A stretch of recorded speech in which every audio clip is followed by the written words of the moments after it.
They told everyone I was nothing. Then the TV flashed my name. Now I'm the youngest Joint Chiefs member. I stood in the backyard of our Fairfax, Virginia estate, the August air heavy with barbecue smoke and star-spangled flags.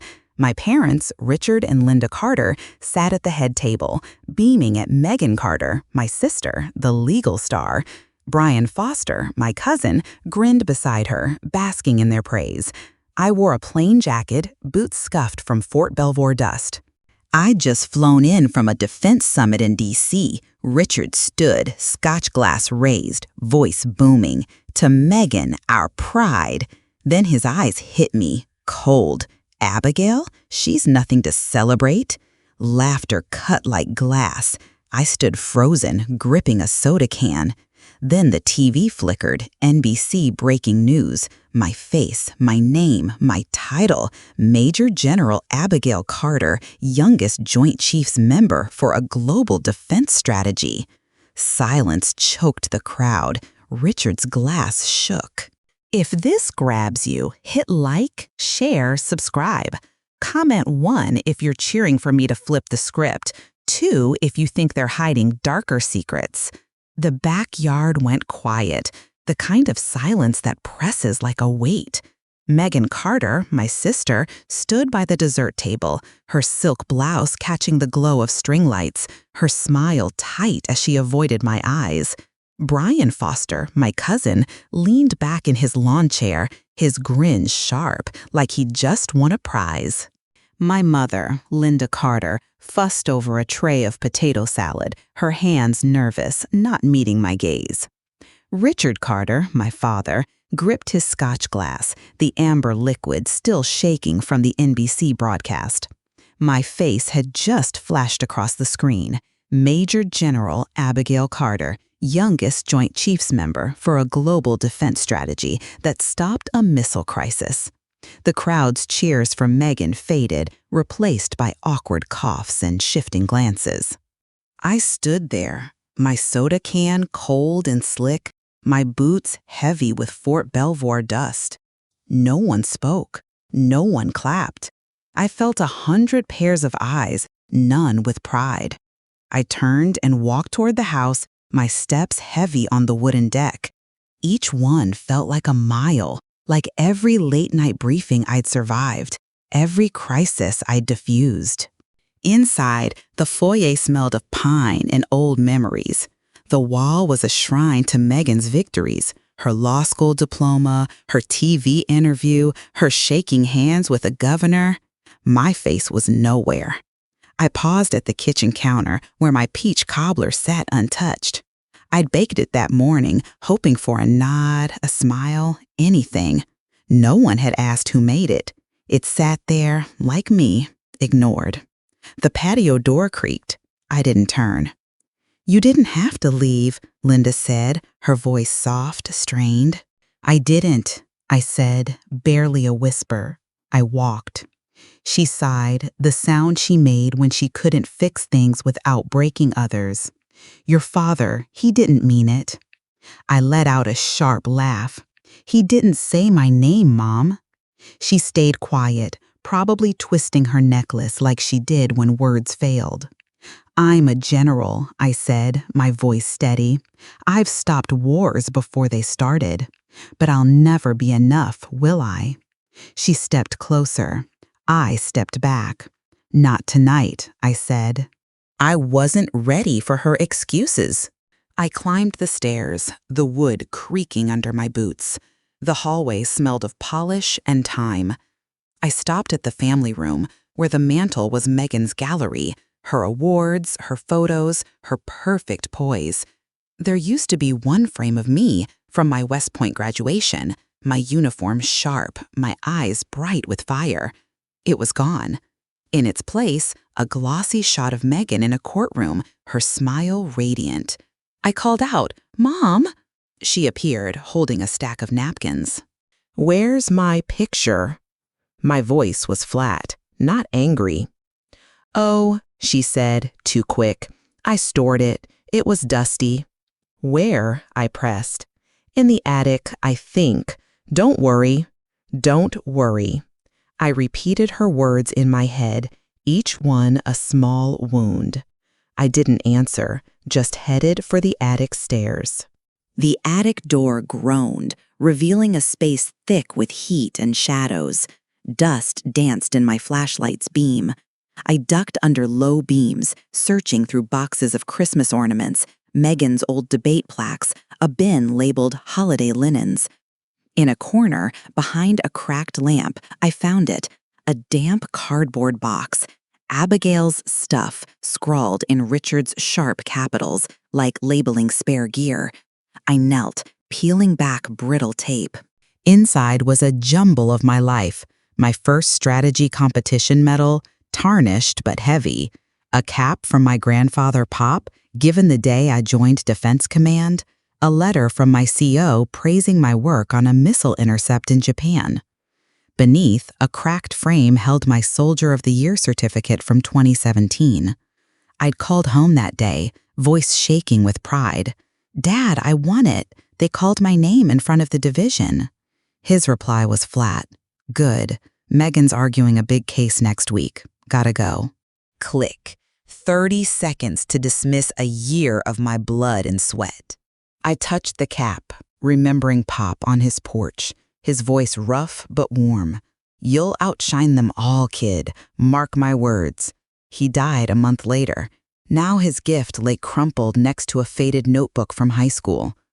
I smoothed the certificate's edges, my fingers careful, like handling live intel. These weren't just things. They were me. Every strategy I'd crafted, every crisis I'd stopped, every piece they'd discarded. The attic creaked. Music drifted up. Jazz. Probably Megan's playlist. I spoke to the empty air. "I'm not nothing. I'm the proof you ignored." I closed the box, gentle this time, like it deserved better than they'd given it.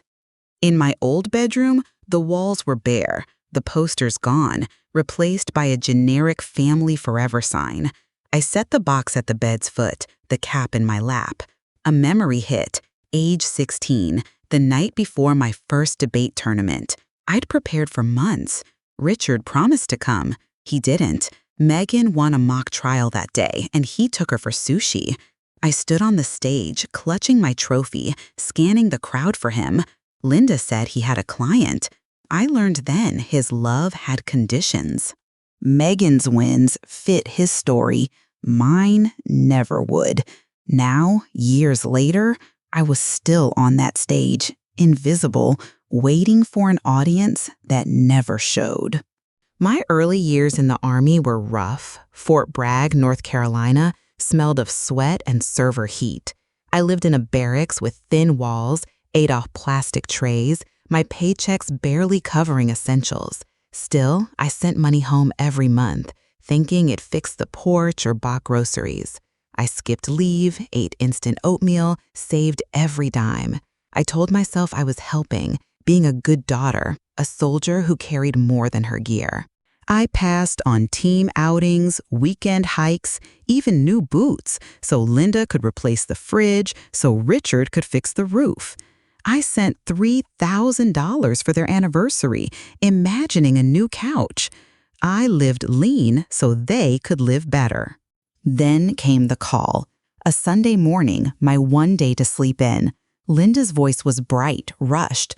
"Thanks for the money, honey. Megan looks stunning in that designer suit, perfect for her DC conference. The networking was a hit. You should have seen the photos." I froze, my coffee mug halfway to my mouth. "Photos?" I asked. "From the legal summit. That suit, the hotel, we couldn't have done it without you." My hands shook.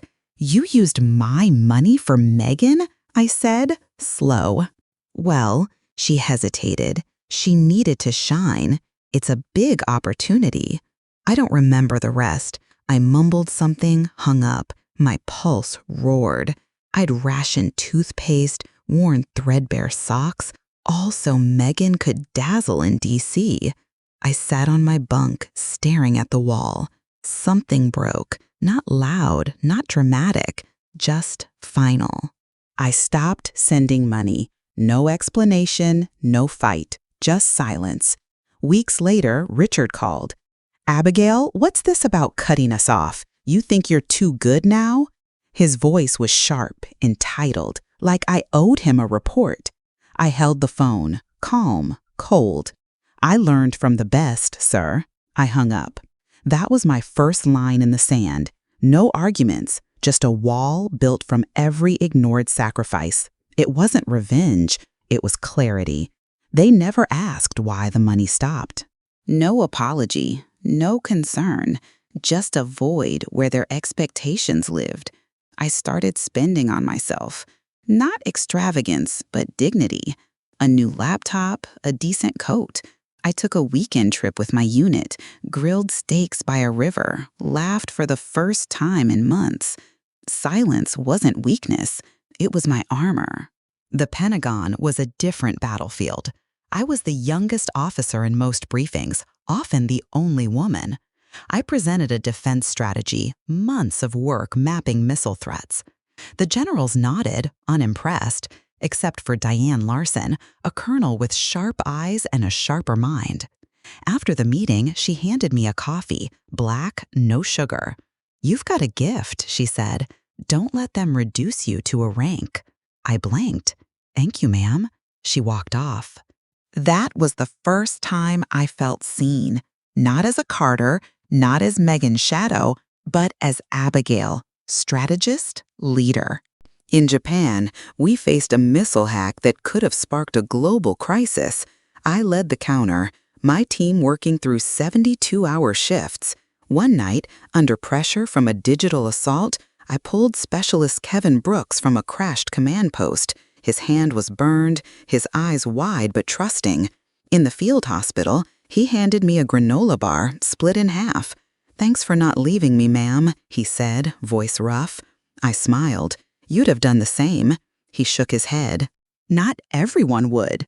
That bar tasted better than any family dinner. My team became my family, not by blood, but by choice. They showed up, shared the weight, asked if I was okay. That was more than Richard or Linda ever did. Then came a letter from Megan, her perfect cursive on Pentagon stationery. I hoped for a moment she'd changed. But no, she asked for an invite to a defense gala, leveraging my rank for her spotlight. Not a word about my safety, my work. I burned the letter in a trash can, the flames quick and final. Kevin tossed me another granola bar that night. "Junk mail?" he grinned. I laughed. Yeah, I didn't need their table. I had one in the dirt, with people who'd never let me fall. Monday morning, my Pentagon office was a war zone of emails. My phone buzzed nonstop. Diane appeared at my door, her face grim. She nodded toward the break room. The TV was on, CNN, Brian Foster in his West Point uniform, polished, on a morning show. He spoke about a defense operation, my operation, detailing strategies only I'd crafted. "It was the toughest call I've ever made," he said, voice heavy. "We were losing ground. I stepped in, saved the system." A single tear rolled down his cheek. Diane muttered, "He's reading your report word for word." I stood frozen.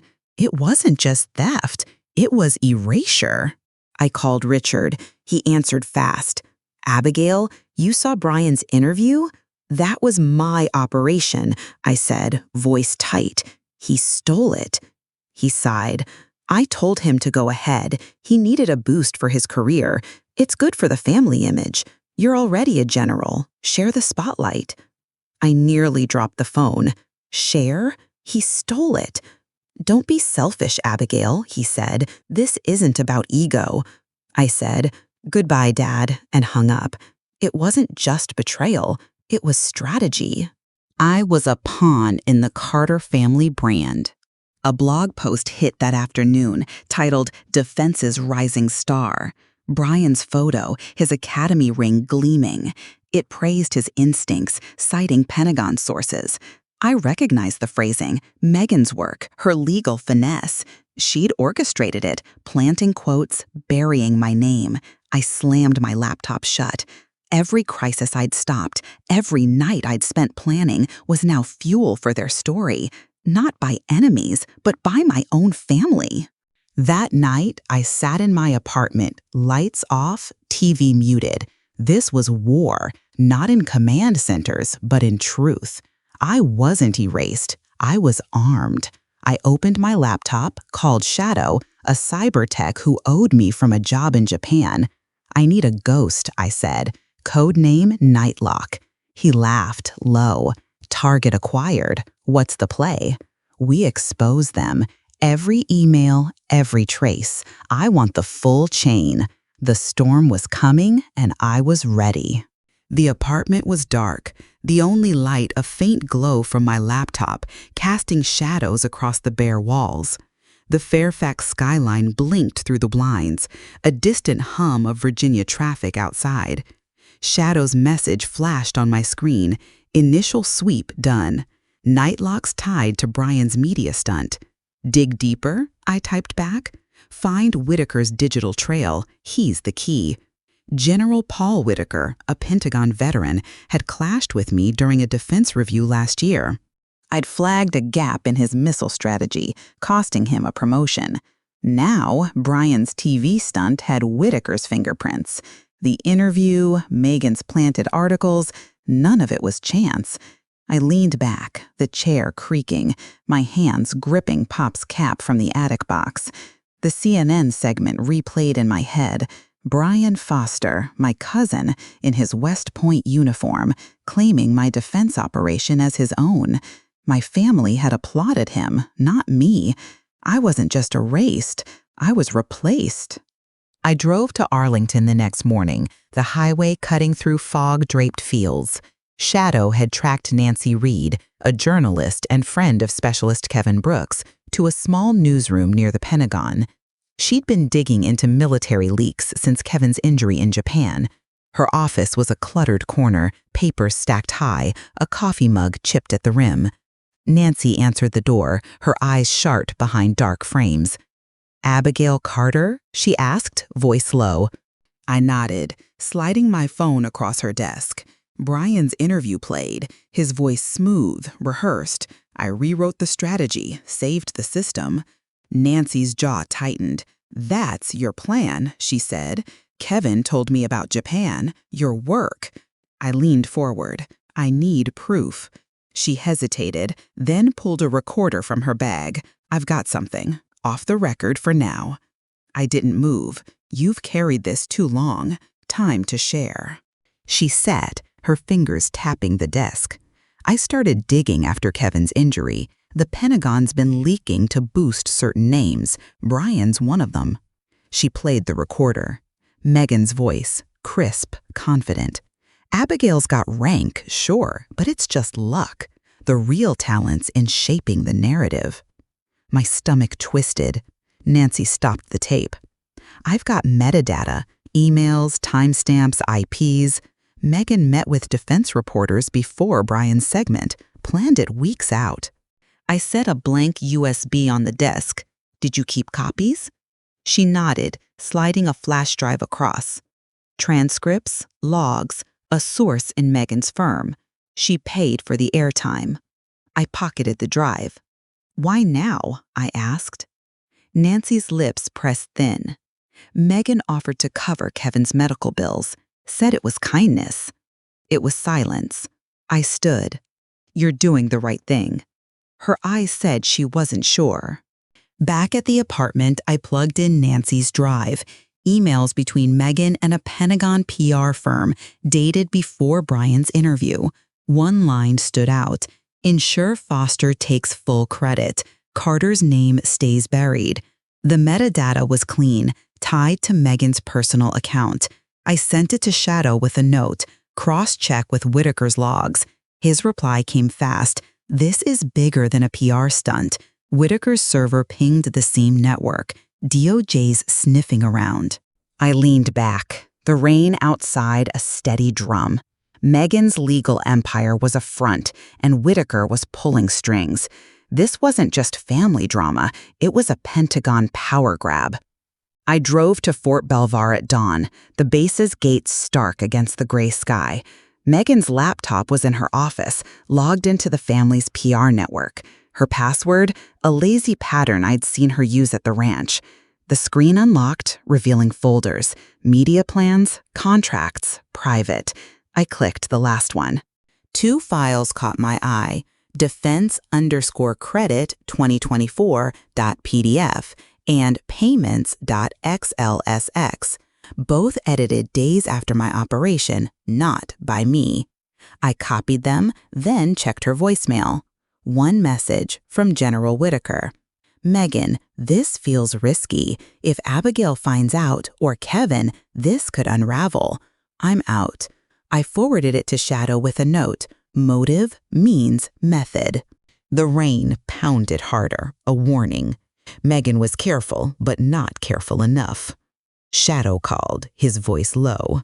Whitaker's server logs show he approved the media push. Funds moved through a Virginia shell company. Megan's name's on it. I nodded, though he couldn't see. Link it to Brian's interview. He paused.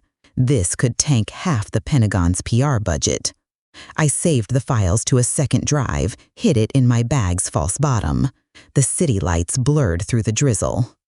I drove to a diner near the base where Diane Larson waited. Diane, a colonel who'd seen me through Japan, sat in a corner booth, her coffee black, her eyes sharp. "You've got something," she said, no preamble. I slid Nancy's drive across. Megan and Brian, backed by Whitaker, they stole my operation. She scanned the files, her face hard. "This is fraud, Abigail, federal level."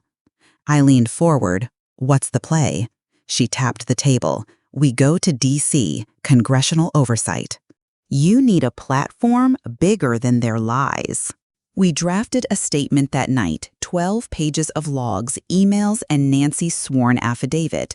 Diane signed it, her pen steady, then slid a copy across, no header, addressed to Megan's firm. "You want her to know?" she asked. I nodded, but not from where. We drove to the federal building in D.C., its marble lobby cold, quiet. I handed the packet to the clerk. "Fraud complaint," I said. He stamped it, voice flat. 72 hours, maybe more. Diane glanced at me as we stepped outside. "If this holds, we're shaking the Pentagon." I didn't answer. This wasn't about rank anymore. It was about tearing down the lies built on Pop's trust. Back at the apartment, I sent the packet to Megan's firm through a triple encrypted network. Subject, 4-year review. No signature, just the weight of what was coming. My phone buzzed minutes later. Megan, her text sharp, "What did you do?" I didn't reply. She just realized the game had changed and she wasn't holding the cards. The next morning, Shadow called. Megan's wiping her cloud backups. Local drives cleared at dawn. But I mirrored her server last night. We've got everything. Emails, payments, even her voice memos. One file stood out. A recording of Megan prepping Brian's interview, dated 5 days after my operation. "Grandfather's vision was clear," she said, her voice polished. "We honor his legacy." The lie was so smooth it almost sounded true. At noon, a courier dropped an envelope at Diane's office. No name, just a note in neat ink. Not wise to dig into family. Diane called, her voice tight. "This a threat?" I leaned against the apartment's window, the city dim through the rain.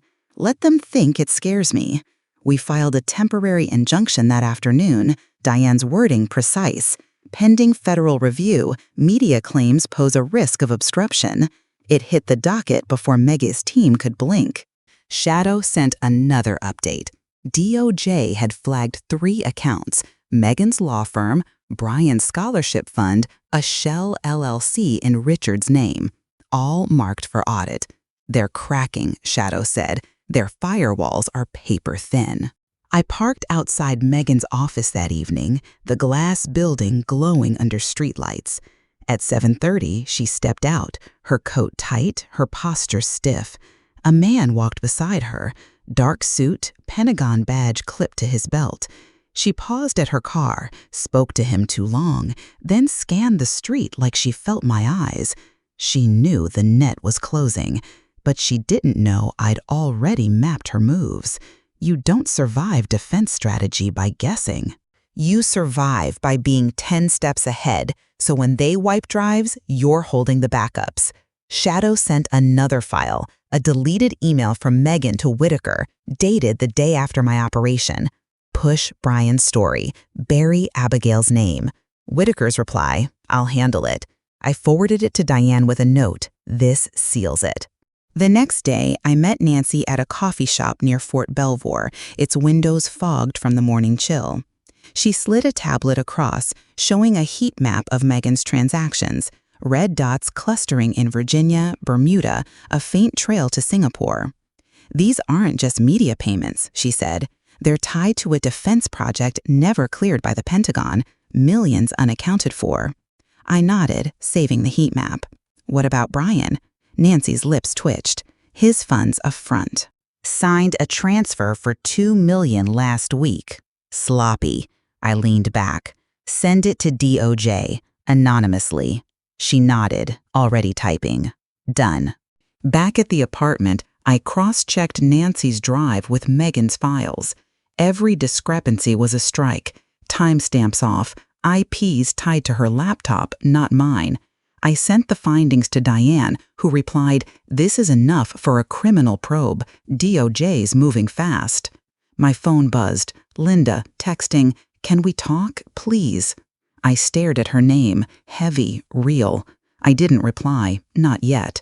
The rain outside was relentless. Megan's empire was crumbling, but I wasn't done. Pop's voice echoed from a memory. You'll outshine them, kid. He trusted me to finish this. I wouldn't let him down. The Capitol Hill hearing room buzzed with tension, its marble walls heavy with anticipation. Reporters scribbled, their pens scratching like static. Congressional aides whispered, their polished shoes clicking on the hardwood floor. I sat beside Diane Larson, her laptop open to a folder of airtight evidence, server logs, emails, timestamps. Across the aisle, Megan Carter sat stiff, her navy suit sharp, flanked by two attorneys whose sleek briefcases screamed money. Brian Foster slouched beside her, his West Point tie crooked, his eyes darting like he sensed a trap. Richard Carter, my father, sat one row back, his hands clasped tight, his face unreadable. Linda Carter, my mother, sat beside him, her gray scarf soft, her gaze fixed on her lap. Her fingers brushed Richard's sleeve, a gesture that hit harder than I expected. I kept my face blank, my hand steady on the table. Judge Patricia Collins entered, her robe settling like a quiet verdict. Docket 25 CV 118, Abigail Carter versus Megan Carter et al. On the matter of fraudulent credit and military misconduct. Proceedings are in session. Diane stood, her voice clear, precise. Your Honor, we present evidence that the publicized defense operation was falsely attributed, erasing Major General Abigail Carter's contributions. She laid out the timeline. Nancy Reed's affidavit, General Whitaker's voicemail, metadata from my original strategies. Exhibits piled up, each a brick in our case. Megan's lead attorney, a man with a voice like polished oak, objected sharply. Terms like unverified data and speculative claims thrown like punches. Diane countered with IP traces, digital signatures, encrypted backups. Every piece was locked tight. Then came Nancy's video testimony. Her face filled the screen, resolute despite the weariness in her eyes. I've tracked Pentagon leaks for years, she said, her voice steady. Megan Carter orchestrated a media campaign to credit Brian Foster for Abigail Carter's defense operation. Emails and payments prove it. The gallery stirred. Megan's lips tightened, her composure cracking. Her attorney stood, voice sharp. We moved to strike. No proof these files weren't altered. Diane didn't flinch. Your Honor, these were extracted with DOJ oversight. Here are the certified logs. She handed up a binder, its weight landing like a gavel. Judge Collins scanned it, her expression neutral. The court finds sufficient cause to suspect fraud. All related media claims are suspended pending review. The original operation credit will serve as the provisional basis. Megan stayed still, her eyes hard. Brian's face paled, his fingers gripping the table's edge. Richard's shoulders sagged, just slightly. Linda glanced at me, her eyes flickering. Guilt, maybe regret. Diane leaned close, her voice low. We just broke their foundation. I nodded. Not done yet. The room cleared for lunch, but I stayed, watching Megan's attorneys huddle, their whispers frantic. Outside, the D.C. air was sharp, the Capitol dome gleaming faintly. My phone buzzed. Shadow. DOJ's moving. Megan's firm accounts are frozen. Brian's scholarship fund is flagged too. I exhaled, the cold stinging my lungs. This wasn't just about credit anymore. It was about dismantling the lies they'd built on Pop's trust. Back in my Fairfax apartment by dusk, the rain drummed steadily on the roof. Diane called from D.C. DOJ's coordinating with the Pentagon's oversight unit. This is real now. I stared at Pop's cap on the table, its faded green catching the lamplight. It was always real. She paused. They're scared, Abigail. They should be. At 3:15, another file came from Nancy, a full deposition, her voice calm as she detailed Megan's pressure, Whitaker's complicity, the stolen credit buried for years. I kept the logs because someone might need them, she said, eyes steady. I'm glad it was Abigail. Attached were emails, payment records, metadata tying Megan's firm to offshore accounts. I forwarded it to the DOJ. A confirmation pinged. All asset disbursements frozen under Section 721C, review pending. Megan called just after sunset. I let it ring twice. Hello? Her voice cracked, no longer polished. You think this is over? You just burned your family. I stayed silent. You don't know what you've done. I leaned back. No, Megan, you don't know what I'm still holding. I hung up, the silence heavy, final. The next morning, headlines rolled out, sharp, restrained. Army general alleges family fraud in defense credit. Megan hadn't waited for dawn to spin her story. The article used an old photo of me from a defense summit, hair pulled back, eyes locked on a screen. The implication was clear: obsessive, unstable, a troublemaker. Megan's quote was venom cloaked in pity. Abigail's always struggled to belong. This is painful, but we must honor Pop's vision. Brian added, his voice dripping with fake concern. Her time and strategy warped her perspective. It's not her fault, but it's not a legal case. I closed the browser. The apartment's quiet wrapping around me. Diane stormed in 20 minutes later, her face tight. This is character assassination, Abigail. We need a statement. I shook my head. Let them talk. Truth lands harder than spin. She sat, arms crossed.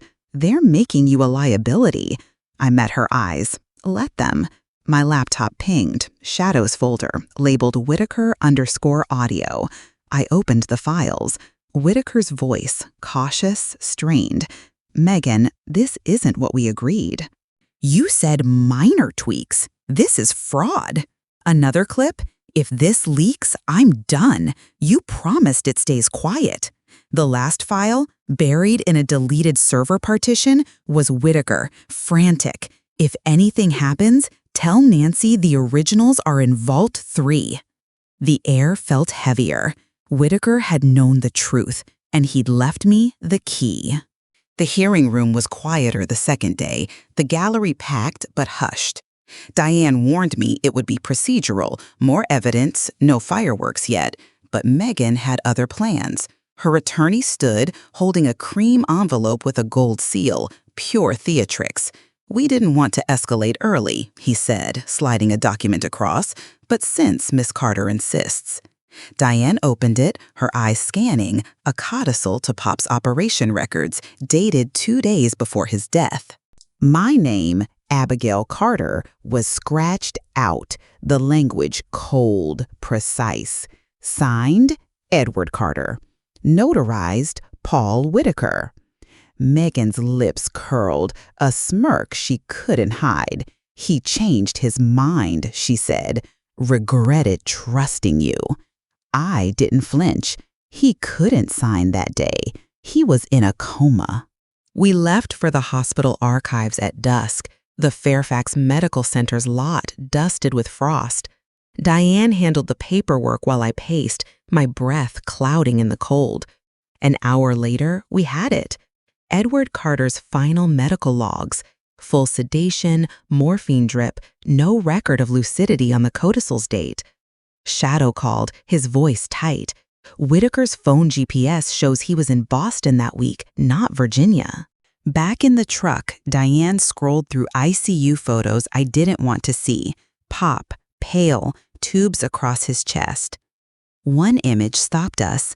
Megan in the background, staring at the nurse's clipboard, time-stamped 2 hours after the alleged signing. Diane whispered, "This ends her." The next morning, Judge Collins called an emergency session. The room was still, tension thick. Megan's attorney presented the codicil like it was gospel. Diane stood, 2 files in hand. "Your Honor, we challenge this codicil's validity on grounds of medical incapacitation and notary fraud." She handed up the sedation chart, GPS logs, and ICU photo. Megan's face drained, pale, then red, then white. The judge's voice was flat. "This matter is escalated for forensic document examination. Signatures and notary are under court order." Her gavel struck. "If this is forged, we're looking at criminal fraud." The forensic report came in a plain envelope, no ceremony, but its weight was seismic. Diane opened it, her eyes scanning. Signature discrepancies confirmed. Stroke patterns inconsistent. Not signed by Edward Carter. Whitaker's notary fabricated. The codicil was dead. At the records office, I watched Megan's attorney shrink as the clerk stamped fraudulent across the document. Shadow forwarded a dito geonemo, asset seizure authorized, Megan's law firm and Brian's fund under full audit. Brian tried to dodge, funneling $800,000 into a crypto wallet in Singapore. Shadow traced it through a VPN he thought was secure. It wasn't. "Your cousin's crypto move was a mistake," Shadow texted, almost gleeful. Megan's office went silent by noon, phones dead, her assistant posting a vague LinkedIn farewell. The Virginia Bar Association suspended Megan's license pending review. Richard issued a press statement, "I'm stepping back to focus on family." Translation, he was running. I passed him in the courthouse hallway, his posture sagging, his eyes hollow. We locked gazes for half a second. He looked through me. That night, Diane slid a glass of whiskey across the apartment's counter. She didn't drink. I did. Megan could FaceTime, she said. Wire fraud, media manipulation. I held the glass, didn't sip. I hope she does. It wasn't joy, just justice settling in.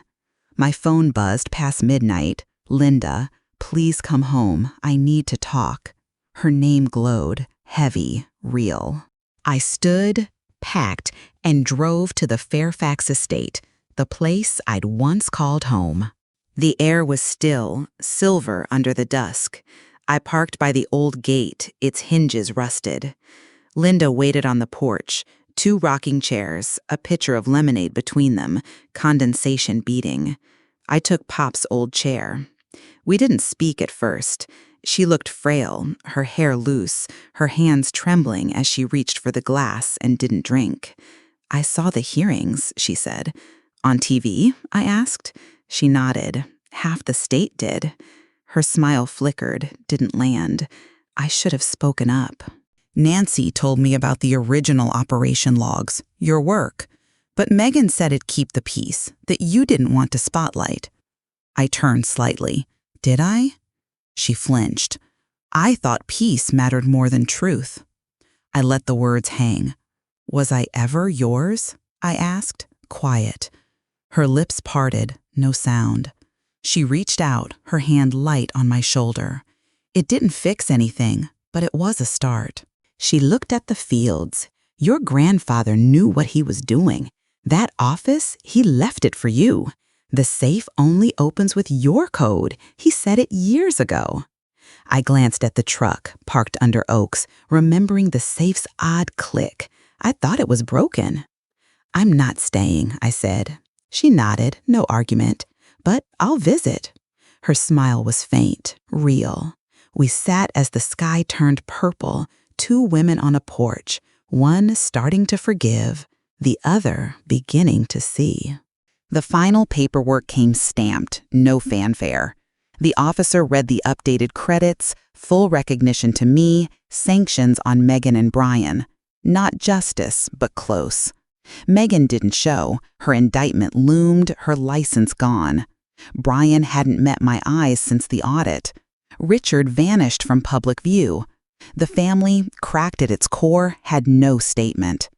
I drove to the Potomac, the maples blazing gold. Pop used to say autumn showed things as they were, no more pretending. I parked by the trail where he'd taught me to strategize, back when life was logic and trust.